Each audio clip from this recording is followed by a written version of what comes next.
moi, je voulais juste, en fait, en méditant, j'ai compris toute autre chose, sur, bon, la dîme. J'avoue que quand j'ai vu, «Je te donnerai la dîme de tout de suite, je me suis dit: «Oh là là, on va encore faire un partage par rapport à la dîme, faut pas». Je me suis dit: «Mais» j'ai tout de suite en fait, je me suis, en fait, focalisée sur ça, franchement. Et après je me suis penchée par rapport à ça, bah, parce qu'autour de nous, il y a beaucoup de personnes qui veulent encore débattre par rapport à ça. Et j'ai regardé parce que souvent, moi, on me dit à moi ou aux personnes qui sont autour de moi, les chrétiennes, «Oui, donne et le Seigneur va te bénir». C'est-à-dire, faut que tu sèmes, faut que tu donnes, tu donnes, tu donnes et cetera, pour en fait garder le lien avec le Seigneur, pour que le Seigneur il t'agrée tout ça. Et moi la juste petite chose qu'en fait que j'avais soulignée, c'est, avant en fait qu'il parle, de la dîme de tout, d'abord, Yaakov a obéi à son père qui était un visionnaire. Il lui a dit: «Bah, écoute, je veux pas que tu» enfin, bah, il a dit ce qu'il avait à dire à son fils. Et ensuite, il a obéi. Et pour moi, quand le Seigneur s'est révélé à lui, il a formé une alliance avec, d'abord avec, le Seigneur. Et suite à son obéissance déjà de son père qui était un visionnaire et qui marchait selon Elohim, suite aussi Yaakov à son alliance qu'il a formée avec le Seigneur, c'est Yaakov lui-même déjà qui a proposé de payer la dîme. Et c'est après, en fait, que le Seigneur, l'a béni. C'est après que les affaires de Laban se sont passées. Donc les personnes qui vont venir dire: «Oui, mais si tu donnes ta dîme et cetera, tu seras béni», bah, c'est faux parce qu'on a bien vu que le Seigneur avait déjà béni Yaakov avant, donc du fait de son obéissance par rapport à la parole, de son père. Je ne sais pas si ça a été clair ou pas? Déjà déjà, faut comprendre, si tu regardes tu peux lire toutes les Écritures, on voit aucun endroit où il a versé cette dîme-là.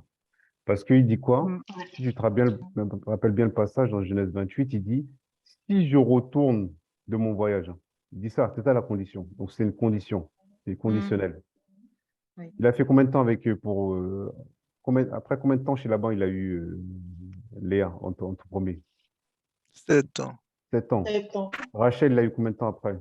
7 ans. 14 ans. Et enfin, si tu fais le 14 ans. calcul, voilà, et si tu fais le calcul Mhm. avec les brebis, de mémoire, ça fait 19 ou 20 ans qu'il était là-bas.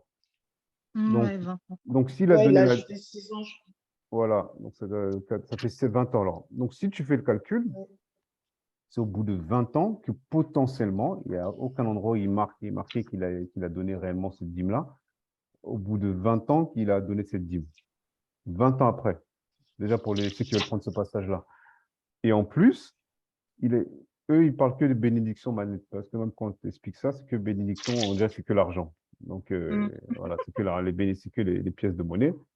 Et si pour eux, c'est les pièces de monnaie, comme je crois que tu étais là depuis le début, comme j'ai expliqué, dès qu'il a pris le bétail avec le bétail de Laban, là, quand il a séparé les, les brebis tachetées, tout ça est marqueté, on voit qu'à la fin, il est écrit qu'il est devenu extrêmement riche. Il est devenu extrêmement, extrêmement riche. Donc, c'est même pas la dîme qui l'a fait devenir riche.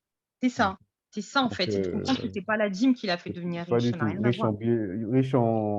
Même pas en billets de banque, là, c'est en troupeau, en femme, en bétail, enfin, ce bétail, tout ça. C'est même pas avec la dîme. Et s'il a C'est ça, donné, et c'est écrit nulle part dans la Bible, c'est 20 ans après. Donc, faut qu'ils arrêtent c'est leur ça. sottise, nous raconter des sornettes, là. Donc, faut lire la Bible, hein. Faut pas sortir des versets hors contexte. Donc, voilà, quoi. Mmh. Mmh. Mm.